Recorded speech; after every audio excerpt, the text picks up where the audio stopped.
Y aquí puse entonces todos los valores para poder pasar todos los parámetros para crear el objeto. Los que son interesantes de comentar es este, el getSelectedItem retorna un objeto genérico, entonces lo convertí a string porque yo necesito guardar una palabrita, ¿no es cierto? Y la otra es el estado, que vamos a crear una variable arriba y le vamos a dar el valor. Estado, como aplica cualquiera de las dos, la vamos a trabajar arriba, al principio del método. Aquí. Estado es un char, que lo puse así por el momento. Era para que no me diera un error, ahora lo vamos a dejar así. Entonces, el estado depende de si está reparado o no. Entonces vamos a evaluar el combo reparada, que se llama, dije combo, el radio button reparada, RB reparada. Entonces, vamos a poner if RB reparada. Punto. Recuérdense que había un método que decía isSelected. Ahí está. Si este está seleccionado, entonces estado va a ser R. Y si no, va a ser en reparación. Ahí tenemos entonces estado. Lo demás todo no tiene nada de particular. Vamos a hacer la rutera. Entonces me voy a la clase rutera. Voy a hacer lo mismo. Copio todo esto. No es obligación copiar. Yo lo hago simplemente para poder tener la pauta y no equivocarme, porque hay veces que uno pone los datos en orden cambiado y se equivoca y es una lata. Ya, primero que me pide es el peso. Voy a copiar, de hecho voy a copiar todo esto, tal cual. Y vamos cambiando. El primero, velocidad, nada que ver aquí, aquí es peso. Después material marco tampoco no va.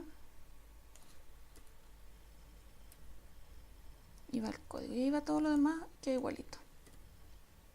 Lo único que cambia es el primero. De paseo recibe dos parámetros, número de velocidades y material marco. Y rutera recibe solamente peso. Y de ahí para adelante es todo lo mismo en ambos. Así que queda lo mismo. Ya, ahí tengo entonces mis dos objetos. Mi objeto bici rutera y bici de paseo. Entonces, teniendo estos dos objetos, lo que voy a hacer es agregarlo al ArrayList. ¿Por qué me aparece un error aquí? Ah, no, ya no. Para poder agregarlo al ArrayList, aquí tengo que hacer unos pequeños cambios en el ArrayList. Así que me voy a la colección, la clase colección la dejé aquí en el package controlador. Y en colección lo que vamos a hacer es dejar los métodos como estáticos.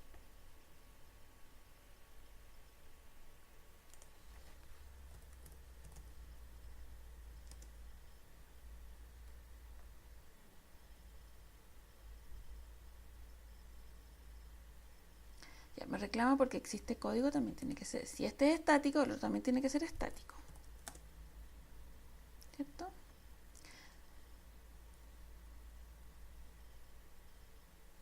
Ya, y el ArrayList también tiene que ser static. Todo tiene que ser static. ¿Ok? ¿Para qué? Para poder ejecutarlo sin necesidad de llamar al objeto.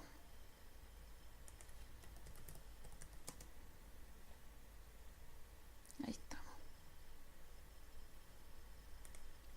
Entonces, para poder agregar estos objetos a este ArrayList sin crear un objeto de la clase colección, en realidad igual hay que crear el objeto, pero vamos a ver cómo se hace.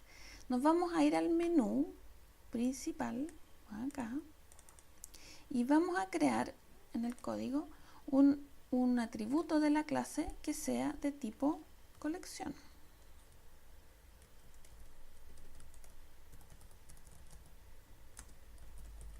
Lista de bicis. Ok, importamos. Listo.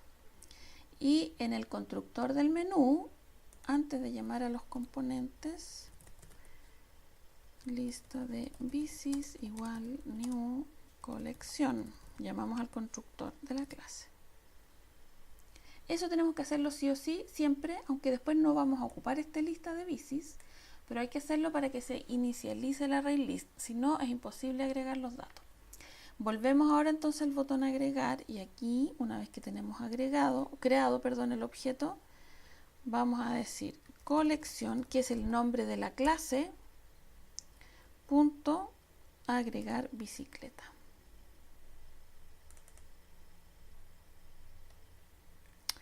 Pero estoy pensando que antes deberíamos validar que el código no exista.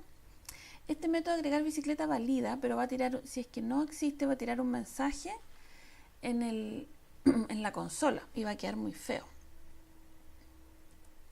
Entonces, perdón, aquí es bici de paseo. Ahí sí. Vamos a ver, en colección había un método existe que retorna un boolean. Vamos a llamar a este primero, ¿ya? Para saber si se puede agregar. Si no se puede agregar, vamos a tirar un mensaje con el mismo JOptionPaint. Porque si no, el método igual se llama, desde el método agregar se llama al existe, pero el mensaje lo tira en la consola, entonces se ve muy feo.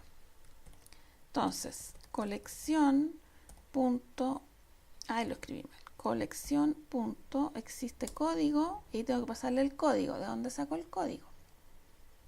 Aquí lo tengo, ¿no es cierto? Acá, no, velocidades, código, acá está, integer, parse int, xt, código, toda esta cuestión. Copy, pego. Si esto retorna un true, es decir, existe el código, vamos a tirar un mensaje con el JOptionPaint que va a decir código ya existe. Código ya existe.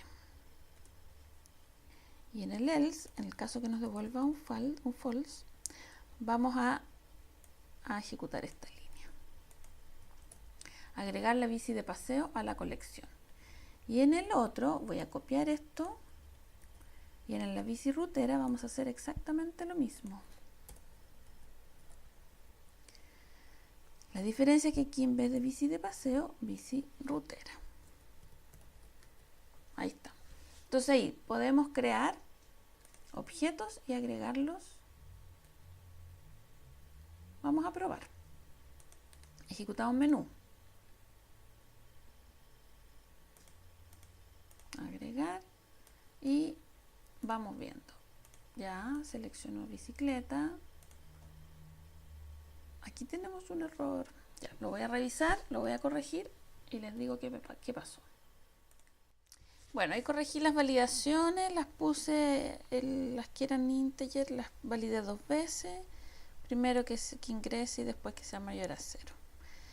Ya, esta cantidad de validaciones yo las así, esa es la forma correcta de hacerla, porque uno en una aplicación real debe validar hasta los suspiros del usuario y hay que partir de la base que el usuario siempre, si puede hacer algo estúpido, lo va a hacer. Entonces uno debe validar todo. Ahora, pensando en el examen, en las pruebas que tienen ustedes que dar, no es necesario poner tanta validación, porque si no se les va a ir la hora escribiendo validaciones. En general habría que validar todos los campos que son fundamentales para poder crear el objeto, ¿ya? Con eso basta. Tiene que ver con las reglas de negocio en el fondo. Todas las reglas de negocio que aplicamos se deben validar aquí también, ¿ya? Yo aquí exageré un poquito, puse unas más pensando en una aplicación más real. Después de que tenemos todos los datos validados, creamos los objetos y los agregamos a la colección. Y ahí tenemos entonces lista la primera parte. Y en los siguientes videos vamos a ver cómo funcionan las ventanas de eliminar y listar.